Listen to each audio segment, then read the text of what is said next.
अस्सलाम वालेकुम बच्चे, कैसे हैं सब लोग? होप सो सब ठीक होंगे। आज हम फर्स्ट ईयर की physics according to new syllabus बच्चे टॉपिक देखेंगे चैप्टर 11 का टाइम डायलेशन।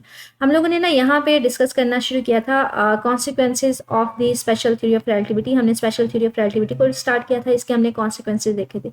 ये भी उसका एक कॉन्सिक्वेंस है कि अगर स्पेशल थ्योरी ऑफ रिलेटिविटी का एक कॉन्सिक्वेंस है कि अगर कोई ऑब्जेक्ट है वो बहुत ज़्यादा हाई स्पीड के साथ मूव कर रहा हो, अप्रॉक्सीमेटली स्पीड ऑफ लाइट के साथ मूव कर रहा हो, तो उसमें टाइम डायलेट होना शुरू हो जाता है, मतलब टाइम स्लो होना शुरू हो जाता है। कहते हैं स्पेशल थ्योरी ऑफ रिलेटिविटी हमें यही कहती है कि टाइम जो है ये एब्सोल्यूट क्वांटिटी नहीं है, ये कांस्टेंट नहीं है, बल्कि ये डिपेंड करता है फ्रेम ऑफ रेफरेंस के ऊपर। अगर फ्रेम ऑफ रेफरेंस रेस्ट पे है तो टाइम नॉर्मल मूव करता है, और उस टाइम को हम नाम देते हैं प्रॉपर टाइम का। ठीक है, कि वो टाइम जो अगर आप फ्रेम ऑफ रेफरेंस टेस्ट पे उस पे जो हम लोग घड़ी के जे मालूम कर रहे होते हैं उसको नाम देते हैं प्रॉपर टाइम का। लेकिन अगर जो ऑब्जर्वर है वो फ्रेम ऑफ रेफरेंस के हिसाब से मूव कर रहा हो, या फ्रेम ऑफ रेफरेंस बहुत ज़्यादा रिलेटिविस्टिक स्पीड का मतलब होता है जिसकी स्पीड ऑफ लाइट के पास होती है, बहुत ज़्यादा स्पीड के साथ मूव ऑन कर रहा हो। स्पीड ऑफ लाइट हमारे पास क्या होती है, 3 मल्टीप्लाई बाय 10⁸ अगर कोई स्पीड ऑफ लाइट के पास मूव करेगा तो हमारे पास रिलेटिविस्टिक इफेक्ट्स आना शुरू हो जाएंगे। ठीक है, तो कहते हैं अगर बहुत ज़्यादा स्पीड के साथ मूव ऑन करना शुरू हो जाएगा तो उसको ऐसा लगेगा जो टाइम है उसका स्लो होना शुरू हो गया। ठीक है, एज कम्पेयर टू स्टेशनरी, अगर कोई रेस्ट पे था उसने जो टाइम मालूम किया था उसकी निस्बत अगर वो कोई रेस्ट मूव कर रहा होगा वो टाइम मालूम करेगा तो उसको लगेगा कि टाइम हमारे पास क्या हो गया, बहुत स्लो हो गया। अब वो कितना स्लो हो गया तो वो उसके लिए बच्चे उसको रिप्रेजेंट किया जाता है रिलेटिविस्टिक टाइम के साथ, और उसके लिए टी होता है। और उसका फार्मूला क्या बच्चे, यहाँ पे इस फार्मूले को हम डिराइव नहीं करे, वैसे ही वो आपको यहाँ पे फाइनल फॉर्म उसकी दे रहा है। T is equal to T not divided by 1 minus V square over C square, मतलब रिलेटिविस्टिक टाइम है। ये वो टाइम है अगर फ्रेम ऑफ रेफरेंस या ऑब्जर्वर दोनों में से कोई एक जो है वो बहुत ज़्यादा हाई स्पीड के साथ मूव ऑन कर रहा है, तो वो जो टाइम नोट करेगा टाइम डिले हो जाएगा, डायलेट हो जाएगा, वो कम कह लें स्लो मूव ऑन करेगा, पास करेगा। हमारे पास ना ये जो टी है ना ये हमारे पास ग्रेटर होता है। जो टी है रिलेटिविस्टिक टाइम वो ज़्यादा होता है as compare to proper time. वो मैथमेटिकली भी इसको देखते हैं, वैसे भी उसको बाद में समझाने की ट्राई करती हूँ। कहते हैं ये जो ओवरऑल डिनोमिनेटर में वैल्यू है ना ये ऑलवेज लेस देन 1 होती है, ये हमेशा लेस देन 1 होती है। क्यों? क्योंकि बच्चे वी, मैंने आपसे कहा था अभी तक किसी भी ऑब्जेक्ट की जो स्पीड है वो मैक्सिमम स्पीड ऑफ लाइट है, तो सी तो मैक्सिमम है, तो किसी भी ऑब्जेक्ट की जो स्पीड है वी वो इससे हमेशा कम होगी। छोटी वैल्यू को बच्चे सी से डिवाइड करेंगे, ओवरऑल छोटी वैल्यू आएगी। 1 में से 0.2 को या 0.1 को माइनस करेंगे, ओवरऑल वैल्यू लेस देन 1 होगी, उसका अंडर रूट लेंगे तो बच्चे वो और कम हो जाएगी। और किसी भी वैल्यू को जब आप लेस देन 1 वैल्यू के साथ डिवाइड करते हैं तो बच्चे वो वैल्यू बढ़ जाती है। फॉर एग्जांपल इसको मैं 0.4 या 0.8 या 0.9 के साथ डिवाइड करती हूँ, मतलब लेस देन 1 वैल्यू के साथ जब इसको डिवाइड किया जाता है किसी भी वैल्यू को तो वैल्यू बढ़ जाती है। तो इसलिए हम कहते हैं जो रिलेटिविस्टिक टाइम है वो ग्रेटर होता है किसकी निस्बत, प्रॉपर टाइम की निस्बत। ठीक है, वो इसकी वैल्यू ज़्यादा होती है। अब वो इसको कंपैरिजन को ये कह रहे हैं कि अगर आप रिलेटिविस्टिक रेस्ट पे कोई टाइम नोट करेंगे तो वो प्रॉपर टाइम होगा, वो हमारे पास टाइम जल्दी पास ऑन करेगा। लेकिन अगर आप मूव कर रहे होंगे किसी velocity unit speed of light के पास रिलेटिविस्टिक वेलोसिटी के साथ तो आपका टाइम डायलेट हो जाएगा, लंबा होना शुरू हो जाएगा, मतलब वो थोड़ा आहिस्ता आहिस्ता पास ऑन करेगा। तो यहाँ पे यही कह रहे हैं कि applies to all the time, ये सारे के सारे टाइमिंग प्रोसेसेस में अप्लाई किया जा सकता है, चाहे आप बायोलॉजिकल इफेक्ट्स पढ़ रहे हैं, चाहे केमिकल रिएक्शंस पढ़ रहे हैं, इवन कि अगर एजिंग प्रोसेस है उसमें भी इसको अप्लाई किया जा सकता है। तो यहाँ पे फॉर एग्जाम्पल यहाँ पे वो एक मिसाल के तौर पे यहाँ पे ज़मीन पे कोई एक पर्सन है जो घड़ी पे टाइम नोट कर रहा है, तो उसकी घड़ी स्पीड से चल रही है। लेकिन मिसाल अगर वही जो है वो स्पेसशिप में बैठ के बहुत ज़्यादा हाई स्पीड के साथ मूव ऑन करना शुरू हो जाएगा, उसकी घड़ी बहुत स्लो चलेगी। ठीक है, तो उसकी टाइम डायलेट होना शुरू हो जाएगा, वो स्लोली काम हो रहा होगा। ठीक है, या फिर वो यहाँ पे एक एग्जांपल दे रहा है कि सपोज करें कि आप ट्रैवल करें प्लेन में जिसकी स्पीड बहुत ज़्यादा है, 0.8 सी, मतलब स्पीड ऑफ लाइट के 80% है। ठीक है, आप एक बुक ओपन करते हैं, आपको बुक ओपन करने में ज़्यादा कह लें वो आहिस्ता स्लो होगा, तो आपको कह लें 1 सेकंड लगेगा।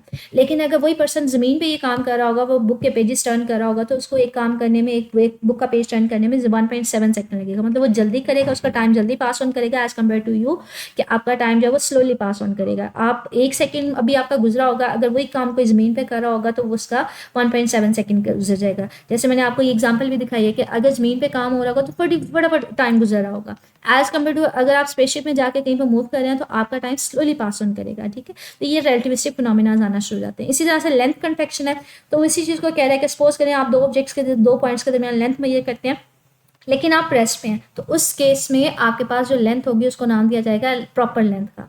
ठीक है, लेकिन अगर इसके कंपैरिजन में आप मूव ऑन कर रहे हैं तो आपको ऐसा लगेगा कि जो रेस्ट है जो लेंथ है वो हमारे पास शॉर्टर हो गई है, मतलब वो कंट्रैक्ट हो गई है। कब? जब आपको ऐसा फील होगा कि जब आप रिलेटिविस्टिक स्पीड के साथ मूव ऑन करना शुरू करेंगे, तो एज कम्पेयर टू रेस्ट आपको लगेगा कि लेंथ हमारे पास क्या होना शुरू होगी, कंट्रैक्शन। लेकिन ये लेंथ कंट्रैक्शन सिर्फ याद रखिएगा किस डायरेक्शन में होगी, जिस डायरेक्शन में आप मूव कर रहे होते हैं। तो अगर रेस्ट पे आप जो लेंथ मालूम कर रहे होते हैं मुझे उसको प्रॉपर लेंथ कहते हैं, और अगर आप रिलेटिविस्टिक स्पीड के साथ मूव ऑन कर रहे होते हैं तो वो हमारे पास क्या होती है, रिलेटिविस्टिक लेंथ होती है। जी, ये वैल्यू हमने अभी पहले पढ़ा है कि ये वैल्यू जो होती है लेस देन 1 वैल्यू होती है, और अगर किसी चीज़ को लेस देन 1 वैल्यू के साथ मल्टीप्लाई करें, फॉर एग्जाम्पल एल है, इसको मैं लेस देन 1 वैल्यू 0.1 के साथ मल्टीप्लाई करती हूँ, या 0.8 के साथ, या 0.9, मतलब लेस देन 1 वैल्यू के साथ मल्टीप्लाई करती हूँ, तो बच्चे ये वैल्यू कम हो जाती है। तो ओवरऑल हमारे पास लेंथ क्या हो जाएगी, कम हो जाएगी, क्योंकि ये वैल्यू लेस देन 1 है, और लेस देन 1 वैल्यू को इसके साथ मल्टीप्लाई करेंगे तो ओवरऑल रिलेटिविस्टिक लेंथ हमारे पास क्या हो जाएगी, कम हो जाएगी। इसकी एग्जांपल यहाँ पे इसी फिगर से मैं आपको एक्सप्लेन करने की ट्राई करती हूँ। फॉर एग्जांपल आप ज़मीन पे खड़े हैं, आपने ज़मीन और यहाँ पे कोई एक स्टार है, उसके दरमियान आपने लेंथ मालूम की है। ज़मीन पे आप रेस्ट पे थे, आपने ज़मीन से लेकर उस स्टार तक की लेंथ मालूम की, तो ये हमारे पास क्या होगी, प्रॉपर लेंथ होगी। लेकिन सपोज करें कि आपने उसी डायरेक्शन में स्पेसशिप पे बैठ के ना जो रिलेटिव स्पीड के साथ मूव करना शुरू कर दिया, तो आप अब लेंथ मालूम करेंगे ना इन दो ऑब्जेक्ट, मतलब ज़मीन के दरमियान स्टार के दरमियान, तो आपको ऐसा लगेगा कि लेंथ जो है वो कंट्रैक्ट होना शुरू होगी। जिस डायरेक्शन में आप मूव करना शुरू हो जाएंगे उसी डायरेक्शन में आपको लेंथ कंट्रैक्ट होती फील होगी, तो हम कहते हैं वो हमारे पास जो होगी वो लेंथ रिलेटिविस्टिक लेंथ होगी। लेंथ हमारे पास कंट्रैक्ट होना शुरू हो जाएगी। तो वो इसी एग्जाम्पल को लेकिन ट्रेन की सेंस में दे रहा है कि सपोज करें कि आप ट्रेन में बैठे हैं जो कह लें जिसकी जो लेंथ है वो 100 मीटर लॉन्ग है। अभी आप रेस्ट के ऊपर थे, ठीक है, लेकिन आप ट्रेन के अंदर बैठे थे, तो जिस स्पीड के साथ ट्रेन मूव करी थी उसी स्पीड के साथ आप मूव कर रहे थे, तो आपको ऐसा लगेगा आप उसकी एग्जैक्टली लेंथ वही मालूम करेंगे जो 100 मीटर होगी। लेकिन सपोज करेंगे एक पर्सन जो है वो प्लेटफॉर्म पे खड़ा है, लेकिन आपकी जो ट्रेन है वो बहुत ज़्यादा स्पीड के साथ जा रही है। अब आप मोशन में, अगर रिलेटिव मोशन में, तो वो उस पर्सन के हिसाब से उसको लगेगा कि जो ट्रेन की लेंथ है वो कंट्रैक्ट होना शुरू होगी। अब वो मोशन में आना ज़रूरी है, रिलेटिविस्टिक मोशन ज़रूरी है। कि मिसाल के तौर पर अगर यहाँ पे ज़मीन पे थे ना, आप रेस्ट पे थे, तो आपने लेंथ मालूम की, वो एक प्रॉपर लेंथ थी।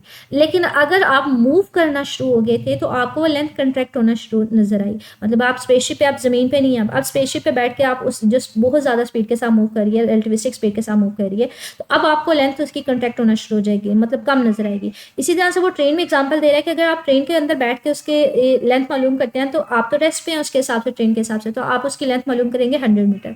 लेकिन ट्रेन मूव कर रही है, आप के कंपेरिजन में अगर कोई प्लेटफॉर्म पे पर्सन खड़ा है उसके हिसाब से तो ट्रेन बहुत ज़्यादा स्पीड के साथ मूव कर रही है, और स्पीड उसकी बता रहे हैं वो 80% ऑफ स्पीड के साथ ट्रेन मूव कर रही है, ज्यूम किया जा रहा है, मतलब बहुत ज़्यादा हाई स्पीड के साथ, रिलेटिविस्टिक स्पीड के साथ, तो उसको लगेगा कि लेंथ हमारे पास क्या होगी, कंट्रैक्ट हो गई है, ठीक है। इसी तरह से हमारे पास एक कॉन्सिक्वेंस आ जाता है मैस वेरिएशन का, कि वही अगेन अगर आप रेस्ट पे किसी ऑब्जेक्ट का मैस मालूम करेंगे तो वो इसका प्रॉपर मैस होगा, लेकिन अगर आप रिलेटिविस्टिक स्पीड के साथ मूव करना शुरू हो जाएंगे तो उसका मैस चेंज हो जाएगा। वो मैस क्या होगा, रिलेटिविस्टिक मैस, जो कि हमारे पास m is equal to m not divided by 1 minus v square over c square होगा। अगेन मैंने कहा था कि ये वैल्यू लेस देन 1 होती है, तो किसी वैल्यू को लेस देन 1 वैल्यू से डिवाइड करेंगे तो ओवरऑल वैल्यू बढ़ जाती है, तो मैस ऐसा लगेगा कि हमारे पास उसका इंक्रीज हो गया है, ठीक है। तो यहाँ पे बेसिकली इसी चीज़ को बता रहा है, यहाँ तक उसके कॉन्सिक्वेंसेज ना एंड हो जाते हैं, ठीक है। टाइम डायलेशन का, मैस वेरिएशन का, लेंथ कंट्रैक्शन का, ये फार्मूला सारे तीनों इंपॉर्टेंट है, चाहिए न्यूमेरिकल्स में इस्तेमाल हो रहे हैं, तो आपने इनको फार्मूलाज को फिंगर टिप्स पे रखना है। दूसरा आपके पास ये शॉर्ट क्वेश्चन भी कोई पूछा जा सकता है इनमें, ये अलहदा से शॉर्ट क्वेश्चन है। हमने बात की थी पास्टुलेट्स में कि कभी अभी तक जो मैक्सिमम स्पीड है किसी भी ऑब्जेक्ट की वो स्पीड ऑफ लाइट है, ठीक है। Speed of light maximum that is 3 × 10⁸। कोई भी ऑब्जेक्ट जो है उसकी स्पीड ऑफ लाइट के इक्वल नहीं हो सकती, ठीक है। मैक्सिमम स्पीड क्या है, स्पीड ऑफ लाइट ऐसी कहते हैं। अज्यूम करें, सपोज कर लेते हैं कि कोई ऑब्जेक्ट है जिसकी स्पीड जो है स्पीड ऑफ लाइट के इक्वल है, फिर क्या होगा।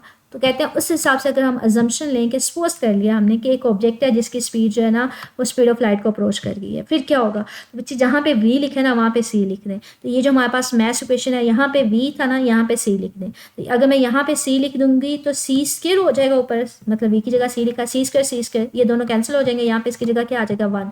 तो 1 - 1 क्या होता है 0, तो 0 का अंडर लेंगे 0 ही आ जाएगा। तो समथिंग ओवर 0 जो होता है ना बच्चे, m नॉट डिवाइडेड में हमारे पास डिवीजन में क्या आ जाएगा 0, तो ये आ जाएगा समथिंग ओवर 0 हमेशा इन्फिनिटी के इक्वल होता है। तो रिलेटिविस्टिक मैथ्स किसके इक्वल आ जाएगा, इन्फिनिटी के इक्वल। तो इसका मतलब है मैथ्स जो होगा वो तो इन्फिनिट हो जाएगा, और इन्फिनिट को मैथ्स को मूव करवाने के लिए आपको फोर्स या एनर्जी भी कितनी देनी पड़ेगी, इन्फिनिट देनी पड़ेगी, जो कि पॉसिबल ही नहीं है हमारी यूनिवर्स में। तो ऐसा कभी भी पॉसिबल नहीं है कि आपके पास कोई ऑब्जेक्ट हो उसकी स्पीड ऑफ लाइट की इक्वल हो, क्योंकि अगर ऐसा पॉसिबल होगा, अगर ऐसा होगा तो हमारे पास उसका मास इन्फिनिटी हो जाएगा, और इन्फिनिट मास को मूव करवाने के लिए एनर्जी भी इन्फिनिट चाहिए, फोर्स भी इन्फिनिट चाहिए, जो कि अवेलेबल नहीं है, क्योंकि law of conservation of energy क्या कहती है कि एनर्जी को ना तो क्रिएट कर पाया जाता है ना डिस्ट्रॉय, जितना वो ऑलरेडी थी उतनी ही वो मौजूद है, सिर्फ एक फॉर्म से दूसरी फॉर्म में कन्वर्ट हो रही है, ठीक है। तो ऐसा पॉसिबल नहीं है। ये लहदा से शॉर्ट क्वेश्चन पूछा जाता है, जैसे आपकी एक्सरसाइज में भी होगा। जैसे ये शॉर्ट क्वेश्चन है आपका, शॉर्ट सिंपल शॉर्ट क्वेश्चन 11.9 के, वो explain that the speed of light is the ultimate limit. तो इसके आंसर में वही सारा आएगा कि स्पीड ऑफ लाइट, अगर हम लोग किसी ऑब्जेक्ट की स्पीड को स्पीड ऑफ लाइट के इक्वल लेंगे तो मास इन्फिनिट हो जाएगा, जो कि पॉसिबल नहीं। आगे कहते हैं ये जो रिलेटिविस्टिक फिनोमेना है ये हम डेली लाइफ में नहीं देखते, क्योंकि डेली लाइफ में जो ऑब्जेक्ट्स की स्पीड होती है वो बहुत कम होती है, मतलब वो या तो 50 मीटर पर सेकंड होगी, किलोमीटर पर सेकंड होगी, 30 किलोमीटर पर सेकंड होगी गाड़ियों की स्पीड। तो ऐसा पॉसिबल नहीं है कि हम इसको हम लोग डेली लाइफ में देख सकें, ठीक है। तो ये बहुत स्मॉलर लेवल पे जाके ये फिनोमेना करते हैं। इनको सिर्फ और सिर्फ कहाँ पे देखा जा सकता है, सब एटॉमिक पार्टिकल के लेवल पे जाके, ठीक है। मजीद बच्चे से मेरे से पूछना हो कमेंट सेक्शन में पूछ लीजिएगा। ओके, अल्लाह हाफिज़।